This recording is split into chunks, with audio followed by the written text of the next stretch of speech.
Saudações, gente bonita. Mestre Leider aqui falando num dia bem asmado. Eu quero fazer algumas reflexões que não necessitam muito fôlego. Os Estados Unidos, reparem nesse vídeo aqui, estão fazendo algumas ameaças. Vamos ver essas ameaças, depois vamos discutir um pouco sobre isso.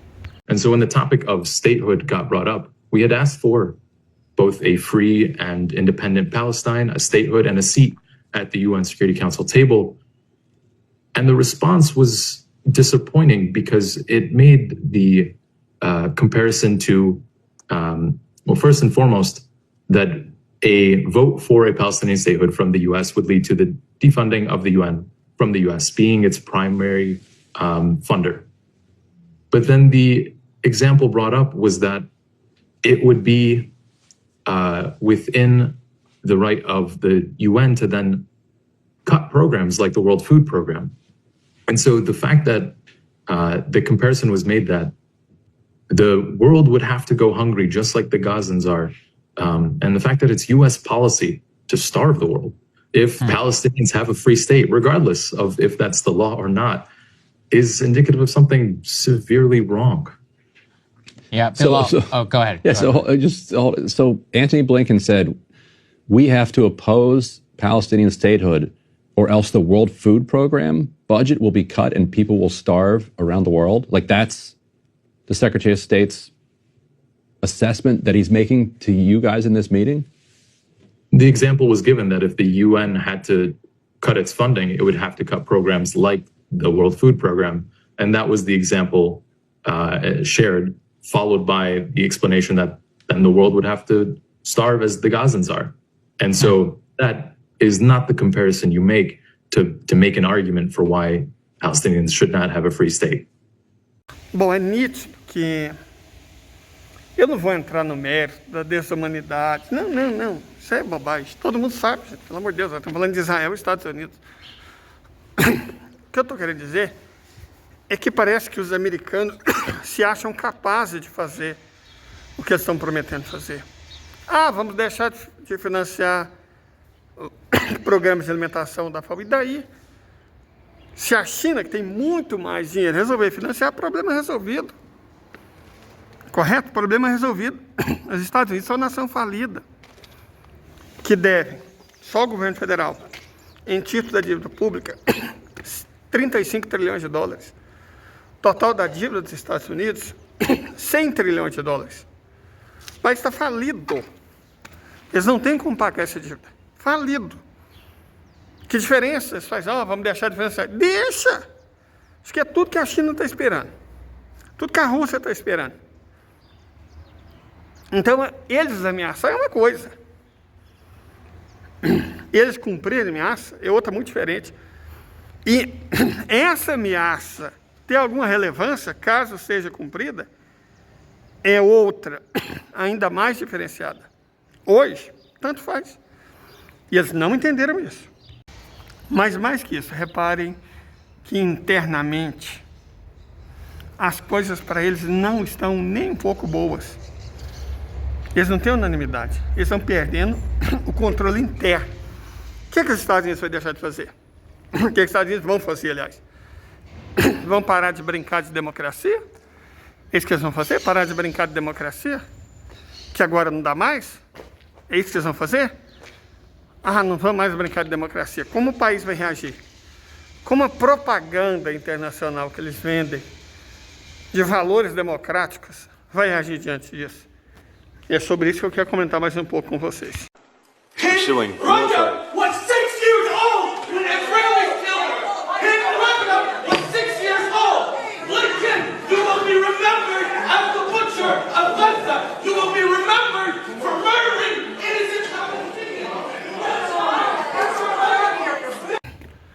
O Estado ilegítimo é outro, que fala que vai fazer, que vai acontecer, que isso e aquilo, que vão continuar bombardeando, que vão invadir Rafah, que vão fazer não sei o que, ok. Eles falam, mas eles realmente vão fazer? Eles têm arma, têm munição, têm pessoal? Eles aguentam uma reação em peso do mundo árabe, do mundo islâmico? Porque isso pode não estar acontecendo agora, mas vai acontecer. E aí? O que o paizinho de 7 milhões de habitantes étnicos vai fazer contra 400 milhões de árabes, ou contra 2 bilhões de muçulmanos. Ah, eles nunca são unidos. Gente, as coisas mudaram. As coisas mudaram muito. E o que aconteceu no Irã vai fazer com que essas mudanças sejam ainda mais rápidas e mais profundas. Perfeito? Eu não preciso das chamadas fontes do Rogério para me dizer isso, não. O mundo está mudando, o mundo mudou, e tem algumas pessoas que não repararam nisso. Mas a verdade, gente, ela bate na nossa porta, a gente querendo ou não. Certo? E eu vou dizer uma coisa para vocês. Os tempos estão mudando. Mais que isso, os tempos mudaram. E no caso deles, para pior. Ainda não chegamos no tempo de ruptura. A história mal contada, muito mal contada, do Ocidente no Irã, vai fazer com que essas transformações sejam cada vez mais rápidas. Mas elas só começam a valer a partir de sábado. Até lá a gente precisa esperar. Pessoas, a verdade é que uma sociedade que só privilegia os seus velhos não tem como dar certo. Não tem como se sustentar. Não sei se vocês estão entendendo esse gráfico, deixa eu explicar para vocês. Em vermelho são os investidores. O que são investidores? Especuladores imobiliários, né? Em azul são as pessoas que já têm uma casa e estão comprando uma segunda, uma terceira, uma quarta, novos imóveis. Em resumo, são os velhos, em vermelho e azul. Em verde são os jovens que estão querendo comprar a sua primeira casa.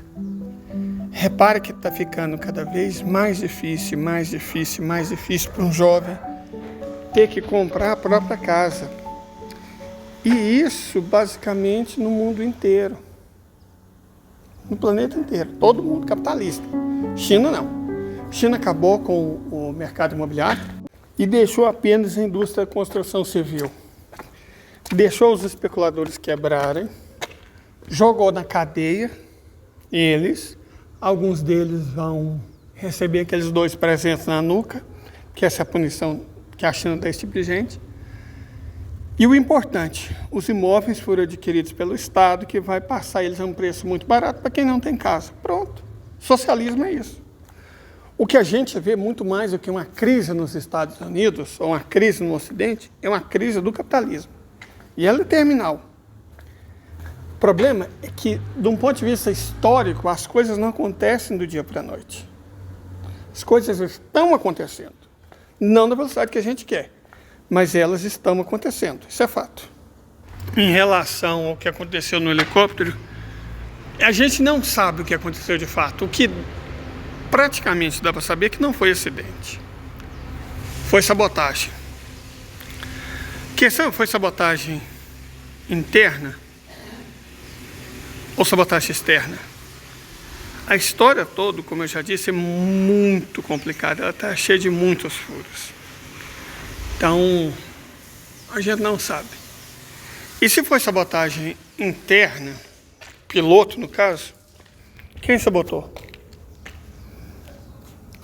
Foi alguém da ala conservadora? Ou sabotagem externa? Foi alguém redentista ligado ao Azerbaijão? Ou sionista do Estado ilegítimo? A verdade é que nós não sabemos. E existe uma chance muito grande que nós nunca venhamos a saber. O que fica claro, todavia, porém, contudo, não obstante, é que estando claro ou estando escuro, daqui para frente tudo vai ser diferente. Alguém vai ter que aprender a ser gente. Não sabemos se os azeres, se os turcos, se os conservadores, se os sionistas. Mas é um crime, houve um crime, um magnicídio, e fatalmente alguém vai pagar por isso. Só não sabemos quem. O que a gente sabe é que isso vai mudar o mundo.